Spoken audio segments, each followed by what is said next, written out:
Going back to the legs that I hit earlier today, um, I wanted to talk about the Henneman size principle and how that works and how um, the adaptations for muscular endurance and muscular strength work, um,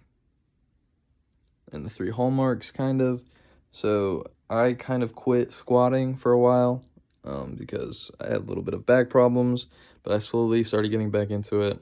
And I just wanted to mention like the neural tuning process and how our body, when it comes to weight training, is a lot more adept at picking up those skills that we lost that we haven't done in a minute than it is, for example, like muscle endurance. And how whenever we are running, let's say we run a 5K every day, right? We're gonna have that decreased heart rate and our increased stroke volume. Everything's gonna be a lot better until we take a week off. And once we take that week off and we try to get back into it, that process of getting back to where we were when we are endurance training is gonna be a lot more difficult than it is for weight training. And that is due to one of the hallmarks being the neural tuning and the Henneman size principle, and how kind of once we well, neural tuning, the definition would be when like the repetition, we learn more, we get better at the form, we get better at the weight, makes it a lot easier, and then we are able to increase that weight, increase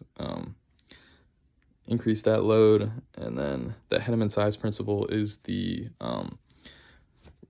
you start at the smallest and you're recruiting up, and it's not trying to waste any motion, any movement, and perform at the highest level. So when we start squatting, or when I started squatting for the first time in a minute, I would go down, come back up, and it would be a little bit of a struggle. But then once you do that for around a month straight, that weight that you've been doing becomes like nothing, and then you increase that weight, and even that increased weight sometimes can feel like nothing. And it's a lot easier to scale that size, but that Henneman size principle, because of that neural tuning, because our body knows the movement, we know the form, and then we can adjust to the weight.